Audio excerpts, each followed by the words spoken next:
Big TV భక్తి సమాచారం WhatsApp ఛానల్లో జాయిన్ అవ్వండి. అన్ని విశేషాలు ఎప్పటికప్పుడు తెలుసుకోండి.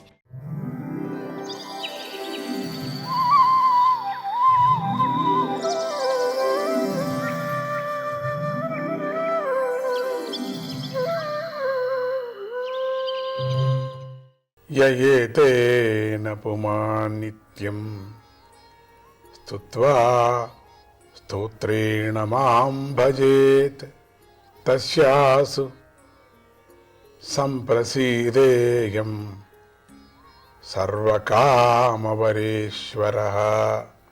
ఎవడు నిత్యము నువ్వు చేసిన ఈ స్తోత్రంతో నన్ను స్తుతించి సేవిస్తాడో ఈశ్వరుడునైనా నేను అతడిని ప్రసన్నుడిని అవుతాను.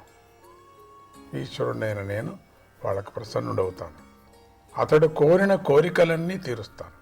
సమాజ సేవ, తపస్సు, యజ్ఞాలు, దానాలు, యోగాభ్యాసము మరియు సమాధి అనే వాటి వలన లభించే గొప్పదైన శ్రేయస్సు నేను ప్రసన్నుడిని అవటమే అని తత్వవేత్తలు చెబుతున్నాయి.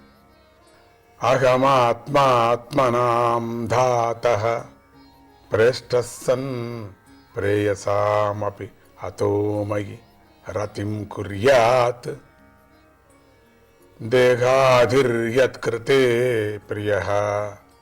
ఓ బ్రహ్మ, ఈ లోకంలో జీవులకు ప్రీతిని కలిగించే విషయాలు అనేకం ఉన్నాయి.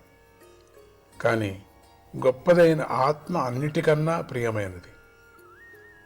ఆత్మయందలి ప్రీతి ప్రతిఫలించటం వల్ల దేహము మొదలైనవన్నీ కూడా ప్రీతిపాత్రలవుతున్నాయి. అటువంటి ఆత్మను నేనే.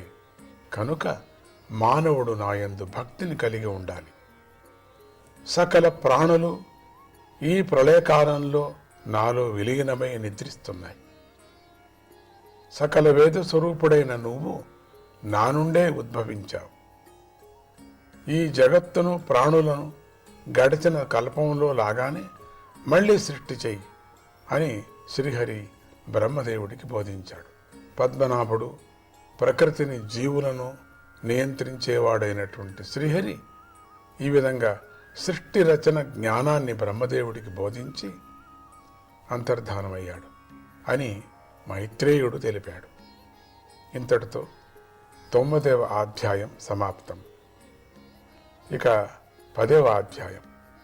ఈ 10వ అధ్యాయంలో 10 విధాలుగా ఉన్నటువంటి అధ్యాయం. దీన్ని సృష్టిని వర్ణించడము ఇది జరిగింది ఇక్కడ.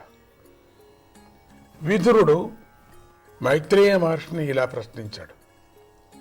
పూజ్యుడా, గొప్ప జ్ఞానులలో శ్రేష్ఠుడా, భగవంతుడైన శ్రీహరి అంతర్ధానమయ్యాక పితామహుడైన బ్రహ్మదేవుడు ఏ విధంగా సృష్టిని చేశాడు? తన దేహం నుండి, మనస్సు నుండి ప్రాణులను ఎన్ని రకాలుగా సృష్టించాడు?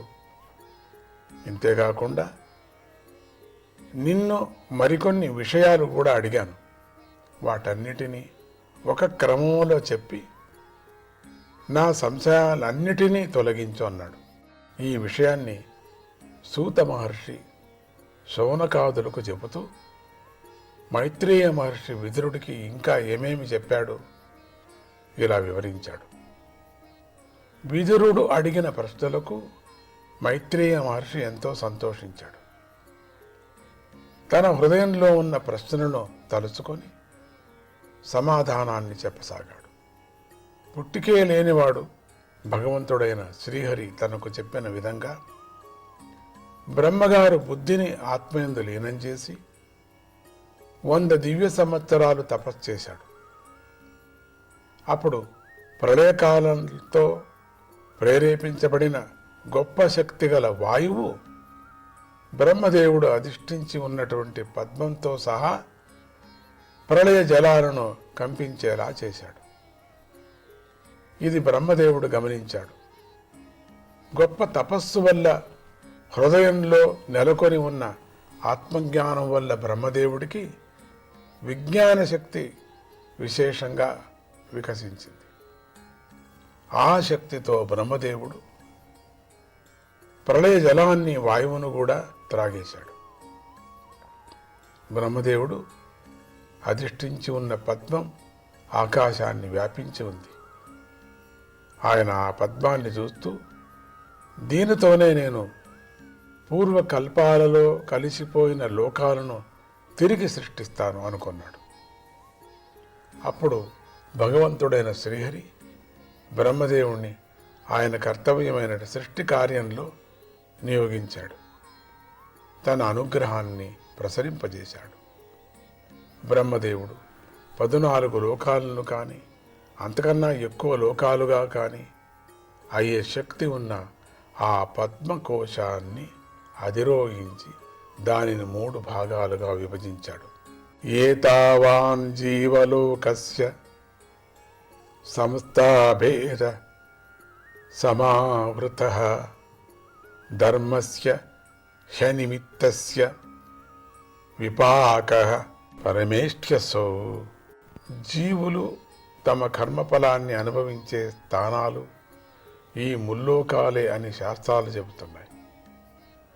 మానవుడు నిష్కామ కర్మను ఆచరించినప్పుడు దాని ఫలంగా బ్రహ్మలోకాన్ని పొందుతాడు అని మైత్రేయుడు చెప్పగా, ఇక్కడ విదురుడికి ఒక సందేహం కలిగింది.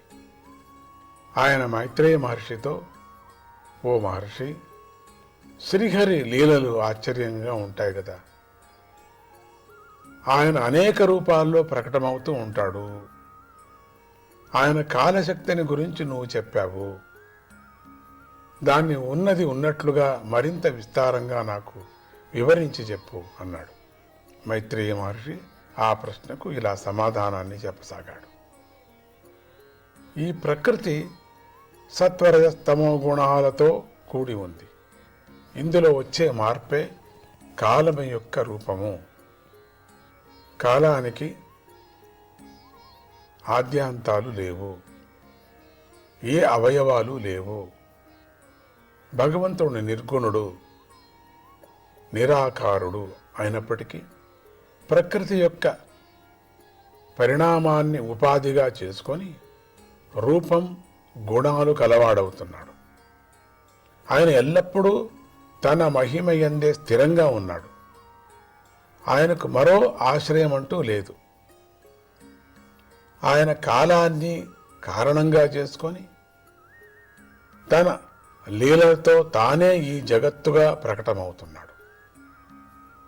శ్రీహరి మాయ వల్ల విశ్వం విలీనమై బ్రహ్మగారి రూపంలో మాత్రమే ఉంది.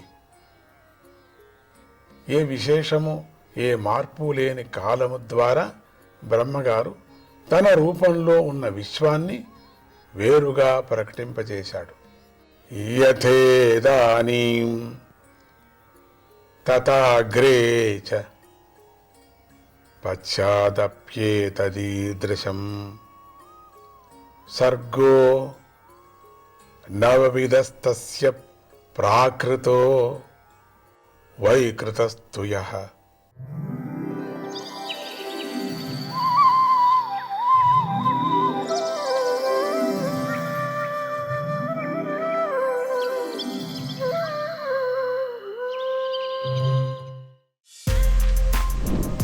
For more videos like this, subscribe Big TV channel.